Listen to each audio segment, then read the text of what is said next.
Bom, vamos conversar com o senador do MDB de Rondônia e relator da LDO, Confúcio Moura. Senador, muito obrigado pela entrevista e bom dia ao senhor. Bom dia a todos os presentes, os telespectadores, bom dia, Rafael, Lívia, e a você também, José, Trindade. Uma satisfação muito grande estar no seu programa. Satisfação é nossa. Senador, tomando como base a reportagem que nós acabamos de mostrar, no ano que vem, vai ser possível para o contribuinte brasileiro saber quem, como, onde e por que está sendo usado o dinheiro de uma emenda? O senhor acha que esse processo vai ficar mais transparente ou não?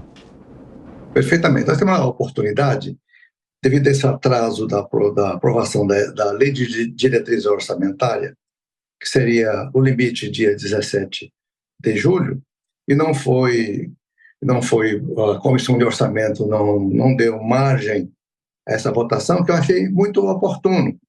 Se tivesse sido aprovado ali, nós não teríamos condição de atender grandes demandas hoje do judiciário. E agora nós temos que nossa lei de diretrizes deverá ser apreciada logo depois das eleições. Eu já apresentei um relatório preliminar.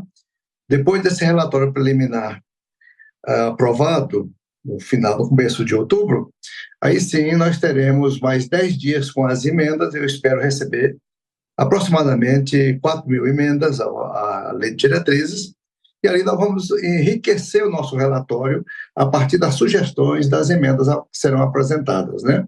Mas nós teremos, sim, condição, e é muito oportuno, atender às demandas do Judiciário para o Poder Legislativo, com a interferência e participação do Poder Executivo. Teremos, sim, e devemos aproveitar esse momento, como nós dizemos, que eu vou usar uma expressão comum, que é esse freio de arrumação na legislação para que as emendas se tornem rastreáveis, transparentes e efetivas. Senador, para além desse debate importantíssimo a respeito da transparência, rastreabilidade das emendas, debate que também está acontecendo no Congresso, e no contexto da discussão da LDO, da lei orçamentária também, o volume, o valor das emendas impositivas aprovadas também está em discussão. Como é que isso está caminhando? O senhor que é relator da LDO, qual deve ser o valor para essas emendas impositivas agora para 2025? Menor, maior do que nós temos agora nesse ano? Me parece que mais de 20% do orçamento, né, é composto por emendas impositivas. Perfeito. É o seguinte, as emendas, o valor das emendas nós não podemos alterar por LDO, por lei de diretrizes agora. O valor das emendas impositivas, individuais e de bancada só poderão ser alteradas mediante proposta de emenda constitucional, porque isso já está na Constituição. O valor da emenda individual é 2% da receita corrente líquida, e das emendas de bancada é 1% das receitas correntes líquidas. Para o ano 2025, inclusive, eu acho que vai aumentar as emendas, porque o valor do orçamento aumentou e o valor da receita corrente líquida deverá aumentar também.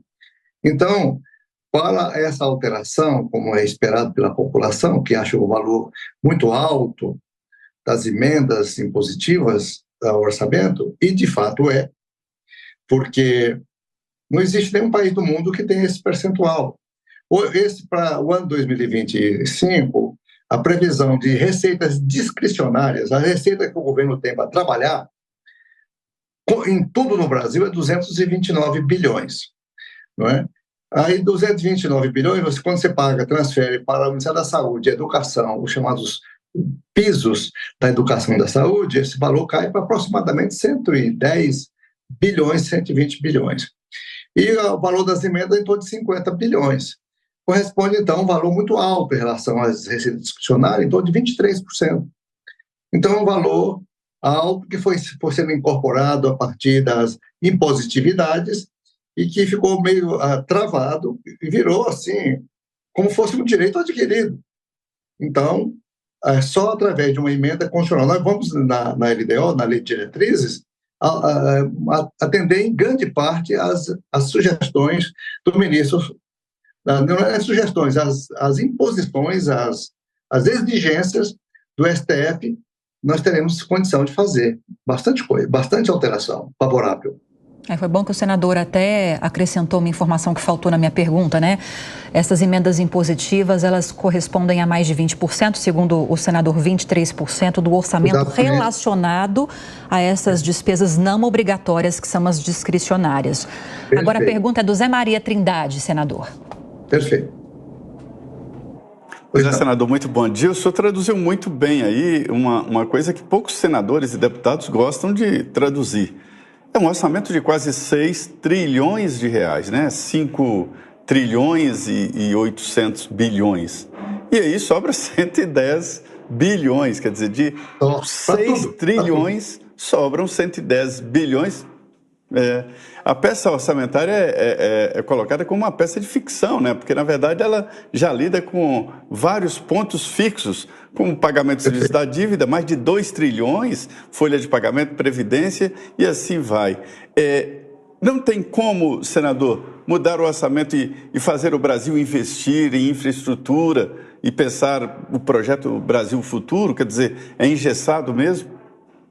Olha, eu te digo o seguinte, que até 2028, 2030, não vale a pena ser presidente da República, porque ele não cumprirá o seu plano de governo. Cada dia mais, a previsão de 2028 a 2030 é que o governo só disporá a continuar como está, com 30 bilhões para tudo no Brasil. O que um pobre presidente vai fazer? Então, a reforma do orçamento será uma necessidade. Uma necessidade, alterar, inclusive vinculações.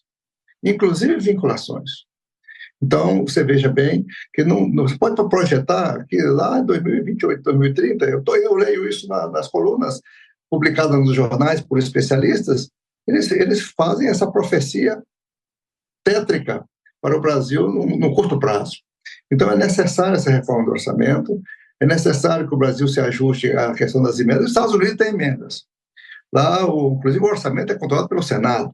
Se o presidente Biden precisar de dinheiro para mandar para a Ucrânia, ele tem que passar pelo Senado para autorizar. Então, o Senado detém o poder do controle do orçamento, das receitas extraordinárias. Então, esse trabalho, o México também tem emendas de parlamento, mas são simbólicas, não é? E assim, mas aqui o Congresso virou um parlamentarismo branco, né? Porque o Congresso detém a força de controlar o orçamento, tem uma participação elevadíssima no orçamento, não é? E com isso é um presidencialismo. Então, esse presidencialismo ele está capenga, ele tá trôpego, ele não vai. Então, é esse o aspecto que eu vejo que há a necessidade de uma reforma de orçamento. As exigências do STF é o início de tudo isso, por isso que eu usei a expressão freio de arrumação. A gente tem que ir trabalhando nesse sentido e tem que começar agora. É agora que nós vamos começar. É no meu relatório, se Deus quiser, eu tenho certeza que eu teria a acolhida da comissão, que eu fazer um relatório do meu estilo, do meu gosto, e submeter e ser rejeitado, isso não adianta nada, porque na mesma hora nomeei outro relator, já está com um relatório pronto e aprovado no mesmo dia. Então, o meu relatório ele tem que ser, mas eu jogo para as ideias para o plenário, e eles vão aprovar ou rejeitar as proposições iniciais. Mas eu tenho certeza que as emendas que virão vão me colaborar muito com o meu relatório, vai facilitar muito o meu trabalho, e com isso, tenho certeza que todo o Congresso está acuado, tanto a Câmara como o Senado, e nós temos que dar uma resposta. E o momento deve ser agora de iniciar essas exigências do Supremo Tribunal Federal, senão o Congresso vai ficar permanentemente sob júdice. Não vai, sempre embargando emendas, sempre agora o orçamento foi aprovado, as emendas não estão liberadas, os parlamentares estão em campanha no interior, então tudo isso eles não vão cumprir aqueles objetivos que está suspenso no momento, então tudo aquilo é danoso. Então vamos negociar, o momento é oportuno para fazer o início de uma mudança no conceito de orçamento brasileiro. E nós vamos seguir acompanhando com certeza essas discussões. Falamos com o senador do MDB de Rondônia, relator da Lei de Diretrizes Orçamentárias, Confúcio Moura. Senador, muito obrigada pela participação. Um ótimo trabalho ao senhor. Muito agradecido. Obrigado.